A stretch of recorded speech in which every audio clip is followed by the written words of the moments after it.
क्या हुआ पापा? बस तुम्हारा इंतजार था। अभी कोई नहीं जानता यहाँ क्या हो रहा है। क्या बताएंगे, कब बताएंगे, वही तो पूछ रही हूँ। क्या हुआ अब्बा, मुझसे कुछ हुआ है? अनीला, शौकत का कहना है कि इस चाय में जहर मिलाया हुआ है।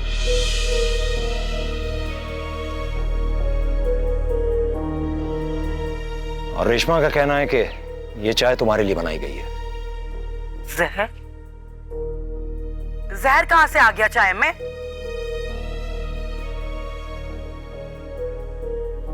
बताओ शौकत, कहां से आया है जहर? जी चाय में जहर बड़ी बेगम साहिबा ने मिलाया। या अल्लाह मैं मर गई। इसने मेरा नाम लिया है ना, सबने सुना इसने मेरा नाम लिया है ना। फराजी देख रहे, इसने मेरा नाम लिया है। यस, तुम्हारा ही नाम लिया है विदाउट एनी ड्रामा। फराजी, अब आप फिर से इन नौकरों पे यकीन करेंगे?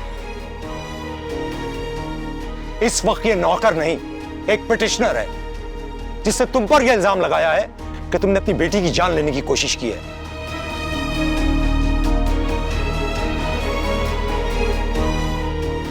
मगर एक बात मैं आपको बता दूं, ये सच नहीं है। अगर यह सच नहीं हुआ तो शौकत को पुलिस के हवाले मैं करूंगा।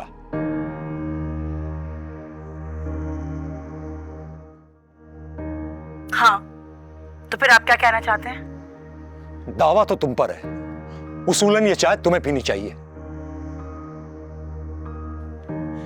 लेकिन ये चाय मैं पीऊंगा। जिसने भी इसमें जहर मिलाया है उसे जर्रा बराबर भी मेरी परवाह होगी तो सामने आएगा, वरना मुझे अब किसी की कोई परवाह नहीं। नहीं मलिक साहब। अरे नहीं नहीं नहीं फराजी, प्लीज नहीं। ये क्या कर रहे हैं पापा? माशाअल्लाह, यहां तो सबको परवाह है मेरी।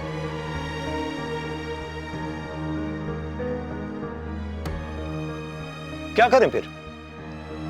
बात को यहीं दबा दें, भूल जाएं? है तुम में से कोई ऐसा जो इसे पी सके? अनीला को छोड़कर इस वक्त तुम सब एक मुंसिफ हो जिसे अपनी जमीर की अदालत में खड़े होकर आज ये गवाही देनी है कि अनीला ठीक है या शगुफ्ता। तो बोलो, है कोई तुम में से जो अपने आप को इंसाफ के तराजू पर कुर्बान कर सके आज? नहीं नहीं नहीं फराजी, नहीं। जब इल्जाम मुझ पे लगा है ना, तो इस इम्तिहान से मैं ही गुजरूंगी।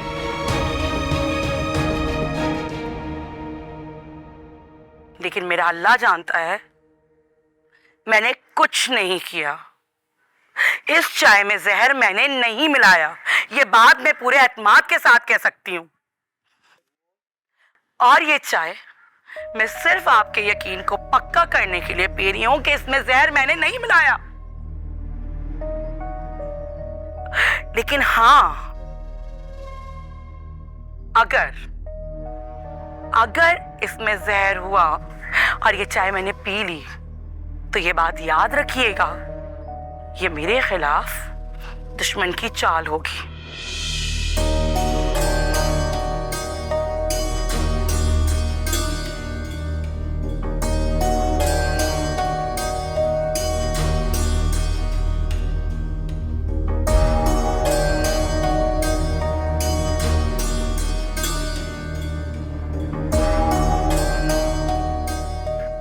वाह शगुफ्ता, वाह, क्या जिंदगी है मेरी, क्या जिंदगी है।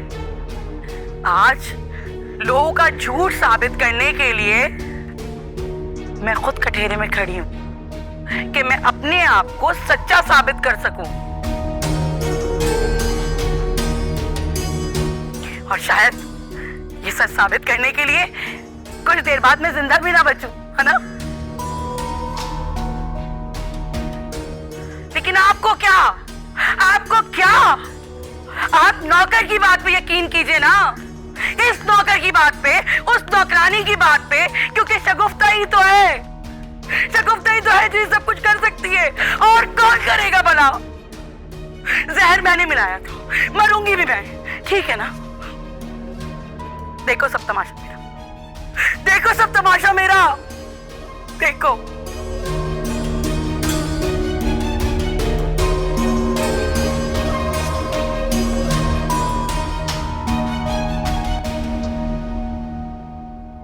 अम्मा मेरा क्या होगा? ये तुमने क्या कर दिया है? ये जहर का असर कब शुरू होगा? जहर मैंने मिलाया था, जो मुझे पता होगा। वही तो मैं सोच रही हूँ कि अब तक इस जहर का असर मुझ पर क्यों नहीं हुआ। बेगम साहिबा खुद ही कह रही थी कि जैसे ये नीला ये चाय पिएगी तो उसकी कहानी खत्म हो जाएगी। किससे कह रही थी? पिछले 15 मिनट से हम पागलों की तरह इसकी मौत का इंतजार कर रहे हैं और तुम ये बकवास कर रहे हो कि बेगम साहिबा ने क्या कहा था? वो जी 5 सवा 5 का टाइम था और बड़ी बेगम साहिबा फोन करके आमना बीबी को ये सारी बातें बता रही थी। क्या क्या कहा तुमने? 1 मिनट, मेरी आज आमना से तो कोई बात ही नहीं हुई। और किसने किसको कब कॉल की? जब आमना घर पे मौजूद है तो मैं आमना को कॉल क्यों करूंगी? आमना तो अपने कमरे में थी। मलिक साहब ये तो हम सबको पता है कि आमना बीबी इस वक्त काम पर होती हैं।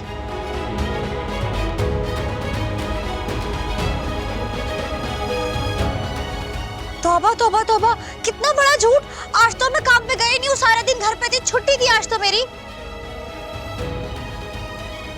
फराजी सबको छोड़ें, आप मेरा फोन चेक करें, फोन चेक करें और देखें कि क्या मैंने आज आमना को किसी भी वक्त कोई कॉल की है।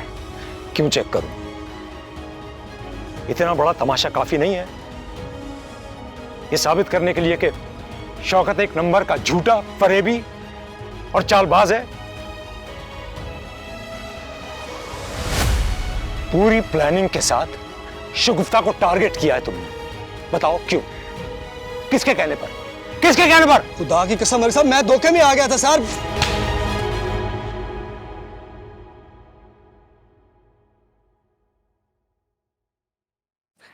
धोखे में आ गया था तू? हाँ, अब भी उस मासूम औरत पर इल्जाम लगा रहा है कि उसके कहने पर तू धोखे में आ गया है।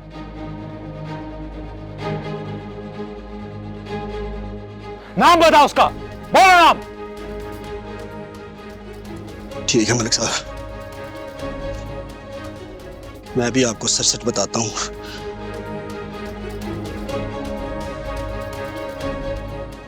कि जिसने मुझे ये सारा काम करने के लिए उकसाया है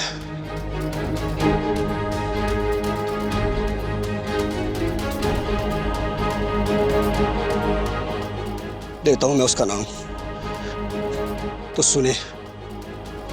उसका नाम है शौकत।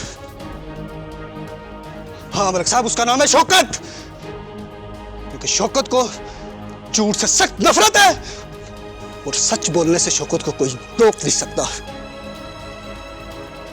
सच बोलकर मैं अपने आप को सही साबित नहीं कर सका मलिक साहब, तो मैं झूठ बोलकर कहां जाऊंगा, क्योंकि झूठ के तो पांव ही नहीं होते मलिक साहब। लेकिन एक बात मेरी याद रखिएगा मलिक साहब, जिस दिन आपको असलियत का पता चलेगा ना, उस दिन मेरी नहीं, मेरी वफादारी आपको याद आएगी।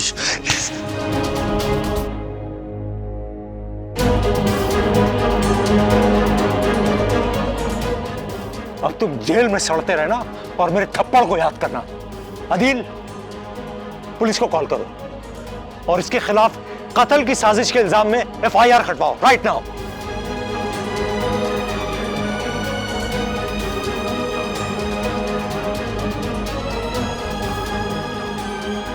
जी डैड।